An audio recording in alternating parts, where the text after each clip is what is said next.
నమస్కారం, గంటారావానికి స్వాగతం. ముందుగా ప్రధాన అంశాలు.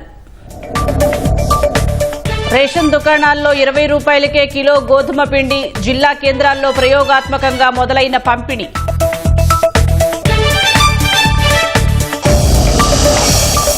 రేపటి నుంచి రాజముద్రతో పాస్ పుస్తకాల పంపిణీ. 9వ తేదీన సీఎం చంద్రబాబు అందజేస్తారన్న ఆనగాని.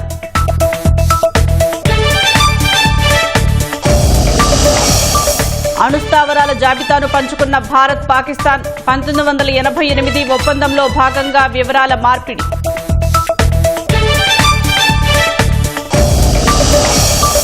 బంగ్లాదేశ్లో హిందువులపై ఆగని దాడులు. కోకోన్ దాస్ను పొడిచి నిప్పంటించిన ఆందోళనకారులు.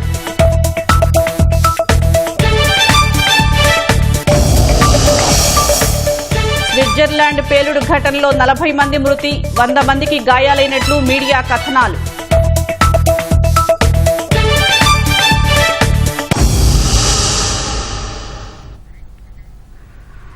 నేటి నుంచి రాష్ట్ర వ్యాప్తంగా అన్ని జిల్లా కేంద్రాల్లో ప్రయోగాత్మకంగా రేషన్ కార్డుదారులకు గోధుమ పిండిని పంపిణీ చేస్తున్నారు. అర్బన్ ప్రాంతాల్లోని కార్డుదారులకు కేజీ 20 రూపాయలకు గోధుమ పిండిని అందిస్తున్నామని పౌర సరఫరాల శాఖ కార్పొరేషన్ ఎండీ ఢిల్లీరావు తెలిపారు. జిల్లా కేంద్రాల్లో గోధుమ పిండి పంపిణీ విజయవంతమైతే తర్వాత రాష్ట్ర వ్యాప్తంగా అమలు చేస్తామంటున్న ఢిల్లీరావుతో మా ప్రతినిధి శ్రీనివాస్ ముఖాముఖి. పేదలందరికీ కూడా పోషకాహారం అందించాలన్న లక్ష్యంతో రాష్ట్ర ప్రభుత్వం ఈ నెల నుంచి ఏదైతే జిల్లా కేంద్రాల్లో ఉన్న రేషన్ షాపుల ద్వారా గోధుమ పిండిని పంపిణీ చేస్తోంది. ఆ గోధుమ పిండిని ఎలా పంపిణీ చేస్తోంది, అలాగే ఎన్ని జిల్లాల్లో చేస్తున్నారు, అలాగే ఎన్ని కేజీలు చేస్తున్నారు అన్న అంశాలను మనతో మాట్లాడేందుకు సివిల్ సప్లై శాఖ కార్పొరేషన్ ఎండీ ఢిల్లీరావు ఉన్నారు. ఆయనతో మాట్లాడదా. సార్ చెప్పండి, ఎట్లా పంపిణీ చేస్తున్నారు ఈ గోధుమ పిండిని? అన్ని కమాడిటీస్ ఎలా అయితే ఇస్తున్నామో ఇదే రేషన్ షాపుల ద్వారా ఈ కమాడిటీని కూడా ఈ పాస్ ద్వారానే ఇస్తున్నాము. అయితే ఇది రైస్కి బదులుగా ఇచ్చేది కాదు. రైస్కితో పాటుగా అడిషనల్గా ఏ కార్డు హోల్డర్స్ అయితే 20 రూపాయలు అనేటువంటిది పే చేయగలుగుతారో వాళ్ళకి ఇచ్చేటువంటి కార్యక్రమం. అయితే మనకి ఆంధ్రప్రదేశ్కి ఒక టైడ్ ఓవర్ క్వాంటిటీ సుమారుగా ఒక 1800 టన్నులు అనేటువంటిది ఉంటుంది. చాలా సంవత్సరాలుగా తీసుకోవట్లేదు. అందుకు దాన్ని వెంటనే మేము గవర్నమెంట్ ఆఫ్ ఇండియాతో సంప్రదించి వెంటనే ఆ టైడ్ ఓవర్ క్వాంటిటీని తీసుకొని దాన్ని మిల్లింగ్ చేయించి ప్యాకింగ్ రూపంలో 1 కేజీ అనేటువంటిది ఒక కార్డు హోల్డర్కి అండ్ 20 రూపాయలు అనేటువంటిది పే చేసేటట్టుగా అనేటువంటిది చేస్తున్నటువంటి ఈ కార్యక్రమం. జిల్లా కేంద్రాల్లో మాత్రమే ఇస్తామని చెప్తున్నారు. మిగిలిన చోట్ల ఏంటి సార్ పరిస్థితి? వాళ్ళు కూడా కావాలనుకుంటారు కదా. ఎస్, అంటే ఈ సక్సెస్ దీన్ని చూసుకొని మాకుండే గవర్నమెంట్ ఆఫ్ ఇండియాకి క్వాంటిటీని కూడా తెచ్చుకోవాల్సి వస్తుంది. కాబట్టి ప్రస్తుతానికి ఒక సుమారుగా 1850 టన్నులు మాకు మంత్లీ అలొకేషన్ ఉంది. దాన్ని చేసుకుంటే సుమారుగా ఒక 1690 టన్నులు మాకు ఈ గోధుమ పిండి, చెక్కీ గోధుమ పిండి అవుతుంది. కాబట్టి ఒక 17 లక్షల కార్డు హోల్డర్స్కి ఇవ్వడానికి అవకాశం ఉంది. కాబట్టి అందుకు జిల్లా కేంద్రాల్లో ఎక్కువగా అర్బన్ ఏరియాస్లో ఇప్పుడు ఈ గోధుమ పిండితో చేసేటువంటి అది రోటీలు అవ్వచ్చు, ఇలాంటివి చేసే ఎక్కువ ప్రజల్లోకి వెళ్ళింది. కాబట్టి అందుకే ఇక్కడ చేస్తున్నాము. మిగిలినది కూడా క్వాంటిటీ సుమారుగా ఒక 25,000 క్వాంటిటీ ఇంకా ఉంది. ఆ క్వాంటిటీ కూడా గవర్నమెంట్ ఆఫ్ ఇండియాతో సంప్రదింపులు చేస్తున్నాము. గౌరవ సీఎం గారు, గౌరవ మా మంత్రివర్యులు నాదెండ్ల మనోహర్ గారు ఇప్పటికే వెళ్ళి గవర్నమెంట్ ఆఫ్ ఇండియాకి రిప్రజెంట్ చేయడం జరిగింది. ఆ క్వాంటిటీస్ రాగానే మీరు చెప్పినట్టు మిగిలిన కార్డు హోల్డర్స్ కూడా అనేటువంటిది రూరల్ ఏరియాస్లో ఇవ్వడానికి కూడా అన్ని విధాలుగా ప్రయత్నం చేస్తున్నాం. మామూలు గోధుమ పిండికి ఈ చెక్కీ గోధుమ పిండికి ఏంటి సార్ తేడా? అంటే చెక్కీ గోధుమ పిండి అనుకున్నట్టు చెక్కీ means it's a kind of తిరగలి. అది పెద్ద పెద్ద రోలర్స్తో ఉండే మిల్లు రూపంలో కాకుండా వీటిని పెద్ద స్టోన్ గ్రైండింగ్ అనేటువంటి చేస్తాము. ఆ స్టోన్ గ్రైండింగ్ చేసిన దాన్ని అంత మెత్తగా ఉండదు, కొంచెం గ్రిట్టిగా కొంచెం ఇదిగానే ఉంటుంది. ఆ ఉండడం వల్ల దాంట్లో ఏమవుతుందంటే ఫైబర్ ఎక్కువ ఉంటుంది. ఫైబర్తో పాటుగా వీట్ అనేటప్పుడు గోధుమలో దాంట్లో ఎండోస్పర్మ్ అని చెప్పి జర్మ్ అని చెప్పేసి అని 2 ముఖ్యమైనటువంటి భాగం కాటిల్డన్స్తో పాటు ఆ 2 కూడా అంత డ్యామేజ్ కావు. ఎప్పుడైతే ఈ డ్యామేజ్ కాదో సో మీరు న్యూట్రిషనల్గా ఉండే వైటమిన్స్ అంతా కూడా డ్యామేజ్లోకి అనేటువంటిది పోవు. తర్వాత ఫైబర్ కంటెంట్ అనేటువంటిది ఎక్కువగా ఉంటుంది. జర్మ్ అనేటువంటి డ్యామేజ్ కాకుండా ఉంటుంది. సో కాబట్టి యాక్చువల్ న్యూట్రిషన్ ఏదైతే అనుకుంటున్నామో అది రిటైన్ అవుతుంది. సంక్రాంతి పండుగ వస్తున్న నేపథ్యంలో ఈ గోధుమ పిండి, బియ్యం, పంచదారతో పాటు ఇంకేమన్నా సరుకులు అదనంగా ఇచ్చే అవకాశం ఉందా సార్? లేదు, ప్రస్తుతానికి అనేటువంటి ఇప్పుడు ఉన్నవి కాబట్టి ఇవే ఇస్తున్నాము. సో ఇంకా అదర్ చేయాలి అనుకోనంటే దానికి తగ్గ బడ్జెట్ అన్ని రకాల ఇష్యూస్ ఉంటాయి కాబట్టి ప్రస్తుతానికి ఈ గౌరవ సీఎం గారి యొక్క ఇన్స్ట్రక్షన్స్ ప్రకారంగా ఈ సంక్రాంతికి ముందే ఈ ప్రోగ్రాం అనేది జిల్లా కేంద్రాల్లో చేయాలనుకున్నారు కాబట్టి అందుకు ఈరోజు ఇంత వేగంగా ఇంత చక్కగా అనేటువంటి ఈ ప్రోగ్రామ్ అనేటువంటిది కోఆర్డినేట్ చేసుకొని చేశాము. రాష్ట్ర వ్యాప్తంగా కూడా అన్ని ముఖ్య పట్టణ కేంద్రాల్లో ఈ రోజు నుంచి కూడా కేజీ గోధుమ పిండిని 20 రూపాయలకి కార్డుదారులకు విక్రయించడం జరుగుతుంది. ఈ రోజు ప్రయోగాత్మకంగా ఇక్కడ ప్రారంభించడం జరిగింది. ఇక్కడ ఏదైతే ప్రజల నుంచి వస్తున్న స్పందన చూసి తర్వాత రాష్ట్ర వ్యాప్తంగా కూడా ఈ గోధుమ పిండి పంపిణీ కార్యక్రమం అనేది చేపడతామంటూ కూడా ఢిల్లీలో చెప్తున్నారు. కెమెరామెన్ ఎంఎస్ఎన్తో శ్రీనివాస్, ఈటీవీ న్యూస్, విజయవాడ. నూతన సంవత్సరం బహుమతిగా భూ యజమానులకు రాష్ట్ర ప్రభుత్వం భారీ ఊరటనిచ్చింది. రాష్ట్రంలో 5 రకాల భూములను 22A జాబితా నుంచి తొలగిస్తూ కొత్త సంవత్సరంలో రెవెన్యూ శాఖ మంత్రి అనగాని తొలి సంతకం చేశారు. మిగిలిన 4 రకాల భూములపై త్వరలో జీవోఎంలో చర్చించి నిర్ణయం తీసుకుంటామన్నారు. ప్రైవేటు భూములను 22A జాబితా నుండి పూర్తిగా తొలగించామని స్పష్టం చేశారు. ప్రైవేటు పట్టా భూములకు ఎవరు దరఖాస్తు చేసుకున్నా అధికారులు సుమోటోగా తొలగించాలని ఆదేశించారు. ప్రస్తుత మాజీ సైనిక ఉద్యోగుల భూములకు సంబంధిత పత్రాలు ఉంటే నిషిద్ధ జాబితా నుంచి తొలగించాలన్నారు. స్వాతంత్ర సమరయోధుల భూములతో పాటు రాజకీయ బాధితుల భూములను కూడా 22A నుంచి తొలగించాలన్నారు. భూ కేటాయింపుల కోసం జిల్లా సైనిక సంక్షేమ అధికారి చేసిన సిఫార్సుల రిజిస్టర్ సరిపోతుందని స్పష్టం చేశారు. 10(1) రిజిస్టర్, అడంగల్స్, ఎస్ఎఫ్ఏ లాంటి పాత రెవెన్యూ రికార్డులు ఉన్నా సరిపోతుందన్నారు. అసైన్మెంట్ రిజిస్టర్లు, డిఆర్ దస్త్రాలు ఉన్నా చాలని, రికార్డ్ ఆఫ్ హోల్డింగ్స్, రిజిస్ట్రేషన్ పత్రాల్లో ఏదో ఒకటి సరిపోతుందని వెల్లడించారు. 8A రిజిస్టర్లు, డీకేటీ పట్టాల్లో ఏదైనా ఒకటి ఉన్నా ఒకటే అన్నారు. దాదాపు 8 రకాల పత్రాల్లో ఏ ఒకటి ఉన్నా 22A నుంచి తొలగించాలని తెలిపారు. ఇంకా అదనంగా పత్రాలు కావాలని భూ యజమానులను తిప్పించుకోకూడదని వెల్లడించారు.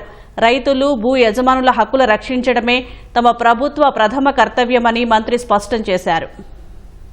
జనవరి 1న ఏదైతే మా అధికారులు ముఖ్యంగా మా special chief secretary Sai Prasad గారు, అలాగే మా సీసీఎల్ఏ జయలక్ష్మి గారు ఏదైతే గైడ్ లైన్స్ ఇచ్చారో 22A నుంచి తీసేయడానికి, నిషిద్ధ జాబితా నుంచి తీసేయడానికి ఇవ్వాల్సిన 9 అంశాలు ఇచ్చారు. దాంట్లో 5 అంశాలు ముఖ్యంగా ఏదైతే ప్రైవేట్ భూముల్లో ఉన్నా గానీ, స్వతంత్ర సమరయోధులు లేకపోతే సైనిక ఉద్యోగస్తులు ఎవరైతే ఉంటారో వారికి ఏదైనా ఒక్క డాక్యుమెంట్ ఉన్నా గానీ, లేకపోతే ఏదైతే సైనిక ఉద్యోగుల రిజిస్టర్ ఉంటుందో దాంట్లో మాజీ సైనికుల రిజిస్టర్ ఉన్నా కూడా తప్పకుండా 22A తీసేయాలని చెప్పేసి, అలాగే ఏదైతే 18/6/1954 కంటే ముందు ఇచ్చినటువంటి అసైన్ భూములు వెంటనే తీసేసేయాలని చెప్పేసి ఇట్లా పలు అంశాలపైన చర్చించి ఏదైతే తీశారో 5 అంశాలు కూడా మేము 22A నుంచి ఇమీడియట్ తీసేమని చెప్పాము. ఏదైతే ఒక సర్వే నంబర్ లో కొంత భూమి ఏదైనా ఎండోమెంట్స్ ఉంటే పూర్తిగా ఇవ్వడం గానీ ఇట్లా ఇవన్నీ కూడా చేయమని చెప్పాము. చుక్కల భూములు, అలాగే ఏదైతే సర్వీస్ ఇనాం ల్యాండ్స్ ఉన్నాయో అవి జీవోఎం లో పెట్టి ఈ నెలలో అవి కూడా క్లియర్ చేయాలని చెప్పేసి మేము ఒక ఆలోచనలోకి వచ్చాం. మిగతాయి కూడా అంటే 22A లో ఏ ప్రైవేట్ భూమి గానీ ఏదైతే ఉన్నాయో ఏది కూడా ఉండటానికి వీలు లేదు అనే లక్ష్యంతోనే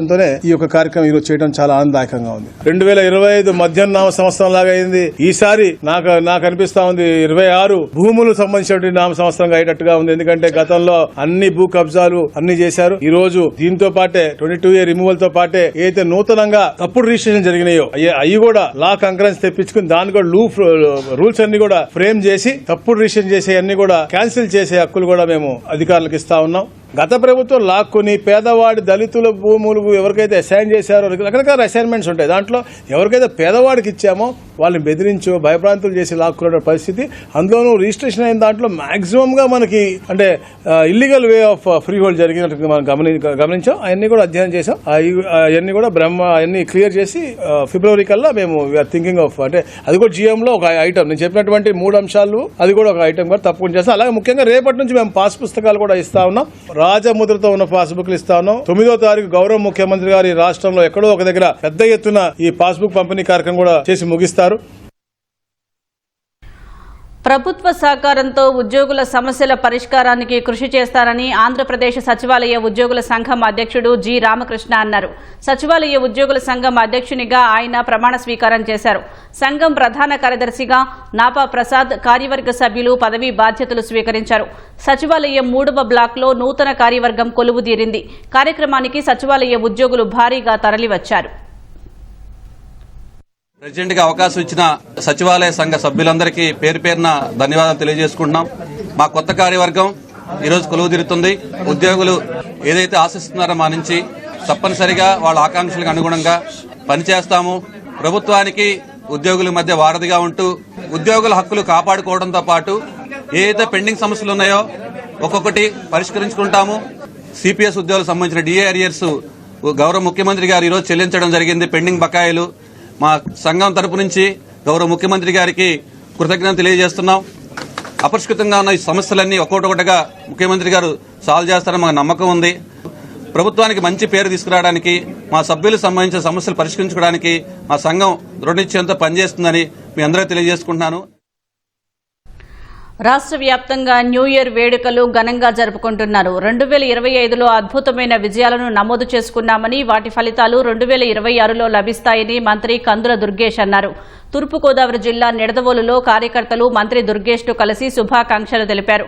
అనంతపురం జిల్లా ఉరవకొండలో మంత్రి పయ్యావుల కేశవ్ భారీ కేక్ను కట్ చేసి ప్రజలకు నూతన సంవత్సర శుభాకాంక్షలు తెలిపారు.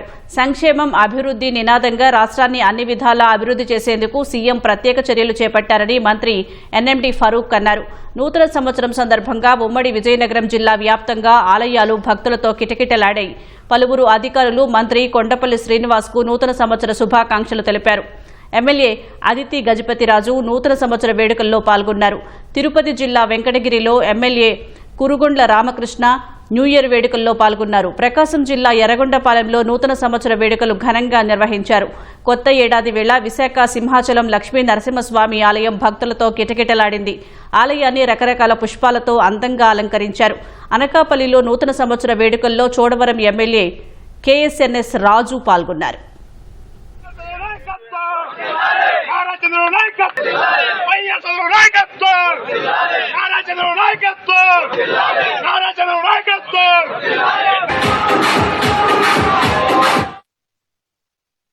భారత్, పాకిస్తాన్లు తమ దేశాల్లోని అణుస్థావరాల జాబితాను వరుసగా 35వ ఏడాది పంచుకున్నాయి. ఒక దేశం అణు కేంద్రాలపై మరొక దేశం దాడి చేయకూడదనే 1988 నాటి ఒప్పందంలో భాగంగా ఈ మేరకు వివరాలు మార్పిడి చేసుకున్నాయి.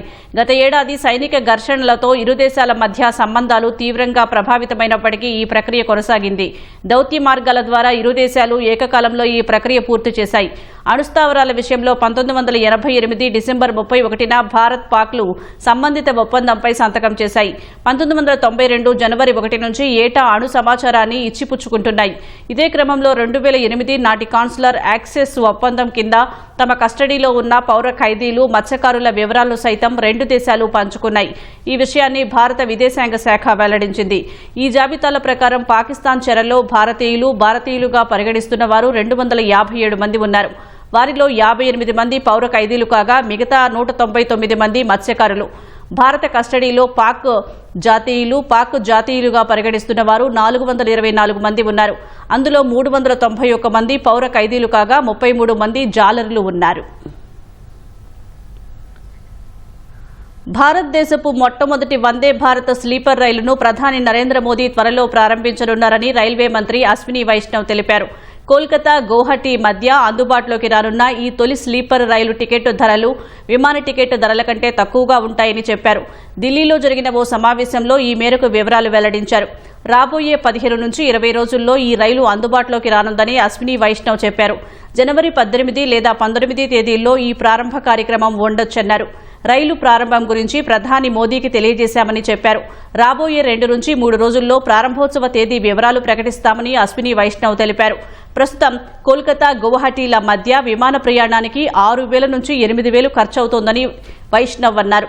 వందే భారత్ స్లీపర్లో థర్డ్ ఏసీలో టికెట్ ధర ఆహారంతో కలిపి సుమారు 2,300 ఉంటుందని చెప్పారు. సెకండ్ ఏసీ ధర సుమారు 3,000, ఫస్ట్ ఏసీ ధర సుమారు 3,600 ఉండొచ్చని తెలిపారు. మధ్యతరగతిని దృష్టిలో పెట్టుకుని టికెట్ ధరలు నిర్ణయించినట్లు చెప్పారు.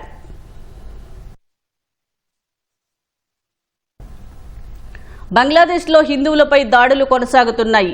షరియత్పూర్ జిల్లాలో 50 ఏళ్ల కోకోన్ దాస్ అనే వ్యక్తిపై ఆందోళనకారులు దాడి చేశారు. పదునైన ఆయుధంతో గాయపరిచి నిప్పంటించారు. బుధవారం జరిగిన ఈ ఘటన ఆలస్యంగా వెలుగులోకి వచ్చింది. బాధితుడు ఇంటికి వెళ్తుండగా నిందితులు అడ్డుకుని దాడికి పాల్పడినట్లు తెలుస్తోంది. బాధితుడి ఆరోగ్య పరిస్థితిపై స్పష్టత రావాల్సి ఉంది. ఈ ఘటనపై పోలీసులు కేసు నమోదు చేసి దర్యాప్తు చేస్తున్నారు. బంగ్లాదేశ్లో ఇటీవల దీపు చంద్రదాస్, అమృత్ మండల్, బజేంద్ర బిశ్వాస్ అనే హిందువులు హత్యకు గురయ్యారు.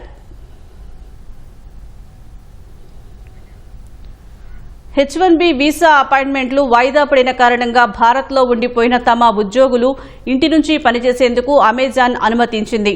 5 రోజుల ఆఫీసు నిబంధనను సడలించి మార్చి 2 వరకు ఇంటి నుంచి పనిచేసేందుకు వెసులుబాటు కల్పించింది. అందుకు కొన్ని షరతులు విధిస్తూ సంబంధిత ఉద్యోగులకు అడ్వైజరీ పంపినట్లు తెలిసింది. వేర్వేరు కారణాలతో భారత్ వచ్చిన అమెజాన్ ఉద్యోగులు వీసా అపాయింట్మెంట్లు వాయిదా పడడంతో ఇక్కడే ఉండిపోయారు. డిసెంబర్ 13 నాటికి భారత్ వచ్చి రీషెడ్యూల్ వీసా అపాయింట్మెంట్ కోసం వేచి చూస్తున్న ఉద్యోగులు మార్చి 2 వరకు ఇంటి నుంచి పనిచేసేందుకు అమెజాన్ అనుమతి ఇచ్చింది. H1B వీసా ఇంటర్వ్యూల వాయిదా కారణంగా అమెజాన్తో పాటు గూగుల్, యాపిల్, మైక్రోసాఫ్ట్ వంటి టెక్ దిగ్గజాలు సమస్యలు ఎదుర్కొంటున్నాయి. వివాదాస్పద BMW కార్ల కొనుగోలు టెండర్ను లోక్పాల్ రద్దు చేసింది. విలాసవంతమైన కార్లు కొనుగోలు చేయాలనే నిర్ణయంపై ప్రతిపక్షాలు, పౌర సంఘాల నుంచి విమర్శలు రావడంతో ఈ నిర్ణయం తీసుకున్నట్లు తెలుస్తోంది. లోక్పాల్ ఫుల్ బెంచ్ ఓ తీర్మానం ఆమోదించిన తర్వాత BMW కార్ల కొనుగోలు టెండర్ను రద్దు చేసినట్లు అధికారులు తెలిపారు. లోక్పాల్ చైర్పర్సన్ 6 సభ్యుల కోసం 5 కోట్లతో 7 BMW 3 సిరీస్ కార్లు కొనుగోలు చేయాలని అక్టోబర్ 16న టెండర్లు ఆహ్వానించారు. ఈ నిర్ణయంపై ప్రతిపక్షాల నుంచి తీవ్ర వ్యతిరేకత వ్యక్తమైంది. ప్రజాధనాన్ని పరిరక్షించాల్సిన వారు విలాసాల వెంట పరిగెడుతున్నారనే విమర్శలు వచ్చాయి. సుప్రీంకోర్టు విశ్రాంత న్యాయమూర్తి జస్టిస్ ఏఎం ఖాన్విల్కర్ లోక్పాల్ చైర్పర్సన్గా ఉన్నారు. లోక్పాల్లో ఓ చైర్పర్సన్తో పాటు గరిష్టంగా 8 మంది సభ్యులు ఉంటారు. వారిలో జ్యుడిషియల్, నాన్ జ్యుడిషియల్ సభ్యులు 4 చొప్పున ఉంటారు. వాణిజ్య గ్యాస్ సిలిండర్ ధరను మరో 111 రూపాయలు పెంచుతూ చమురు సంస్థలు నిర్ణయం తీసుకున్నాయి. ఫలితంగా 19 కిలోల వాణిజ్య LPG సిలిండర్ ధర ఢిల్లీలో 1691 రూపాయలకు చేరింది. గత ఏడాది జూన్ తర్వాత ఈ సిలిండర్ ధర ఇంతటి గరిష్ట స్థాయిలో పెరగడం ఇదే తొలిసారి. అయితే గృహ అవసరాలు తీర్చే 14.2 కేజీల LPG సిలిండర్ ధరను చమురు సంస్థలు యథావిధిగా 853 రూపాయల వద్దే కొనసాగించాయి. నెల రోజులుగా ప్రపంచ మార్కెట్లో చమురు ధరలు తగ్గినప్పటికీ శీతాకాల అవసరాల కారణంగా LPG ధరలు పెరిగాయి. ఈ నేపథ్యంలో అంతర్జాతీయ మార్కెట్లు, ఎక్స్చేంజ్ రేట్లకు అనుగుణంగా ఏవియేషన్ టర్మినల్ ఫ్యూయర్ ATF వాణిజ్య LPGల ధరలను Indian oil corporation, Bharat petroleum, Hindustan పెట్రోలియంలు సవరించాయి. పెట్రోల్, డీజిల్ ధరలను ఇప్పటికే కొనసాగించాయి.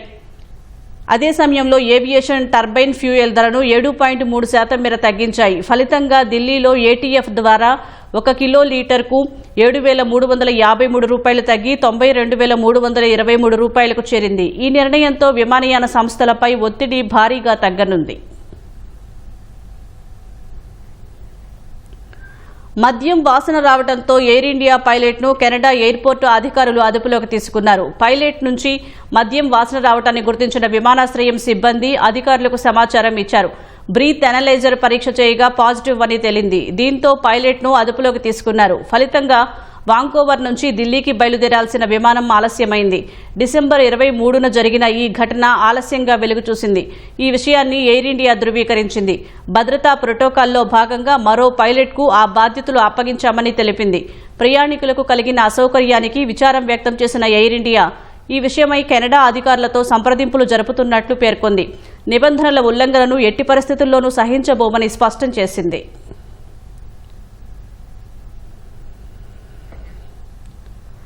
స్విట్జర్లాండ్లోని ఓ బార్లో జరిగిన అగ్ని ప్రమాదంలో 40 మంది చనిపోయినట్లు తెలుస్తోంది. దాదాపు 100 మంది వరకు గాయపడినట్లు పోలీసులు ప్రకటించారు.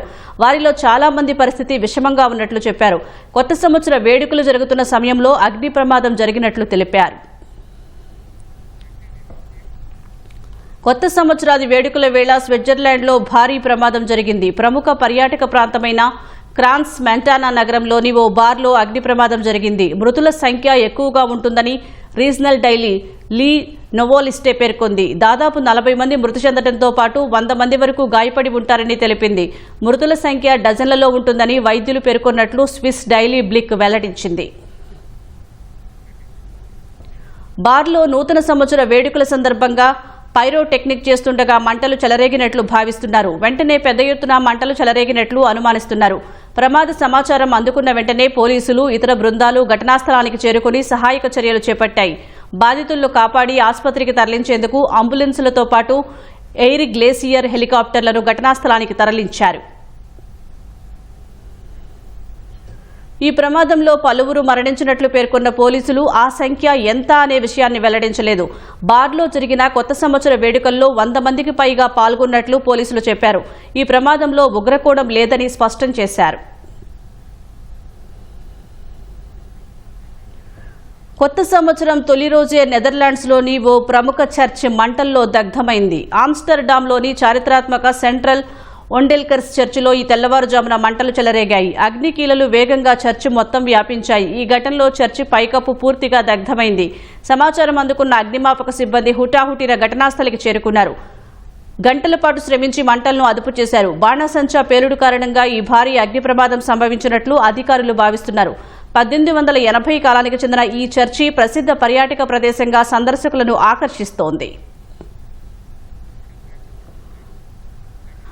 మహారాష్ట్ర నందూర్బార్లోని స్టాఫ్ హైస్కూల్లో న్యూ ఇయర్ వేడుకలను వినూత్నంగా నిర్వహించారు. పాఠశాలలోని విద్యార్థులు సామూహికంగా సూర్య నమస్కారాలు చేసి కొత్త ఏడాదికి ఘనంగా స్వాగతం పలికారు. ఈ సూర్య నమస్కారాల్లో 850 మంది విద్యార్థులు పాల్గొన్నారు. గత 20 సంవత్సరాలుగా ఈ పాఠశాలలో నూతన సంవత్సరం వేళ సూర్య నమస్కారాలు నిర్వహిస్తున్నట్లు యాజమాన్యం తెలిపింది. 2006లో తొలుత 50 మంది విద్యార్థులతో సూర్య నమస్కారాలు చేసినట్లు పేర్కొంది. సూర్య నమస్కారాలతో శారీరక బలంతో పాటు ఆధ్యాత్మిక, మానసిక బలం చేకూరుతుందని ఉపాధ్యాయులు పేర్కొన్నారు.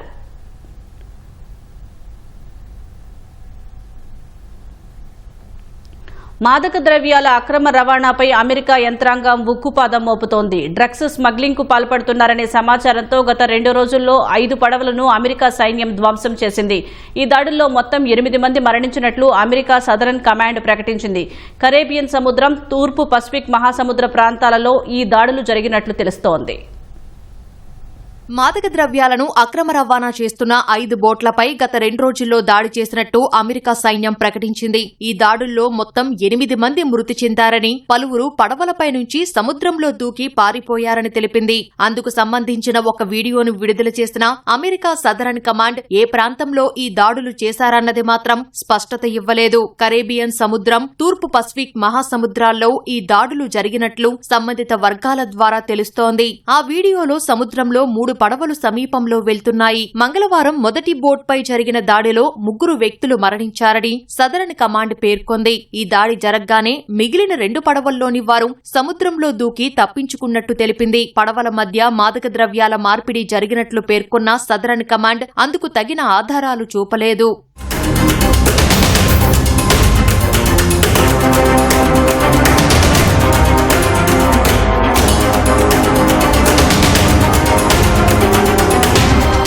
సదరన్ కమాండ్ బుధవారం మరో 2 పడవలపై దాడి చేయగా ఆ ఘటనల్లో మరో 5 మరణించారు. సెప్టెంబర్ నుంచి ఇప్పటి వరకు అమెరికా సైన్యం 35 బోట్లపై దాడులు చేయగా దాదాపు 115 మంది మరణించారు. అయితే అమెరికా సైన్యం చేస్తున్న ఈ దాడులపై ఆ దేశంలో రాజకీయ దుమారం రేగింది.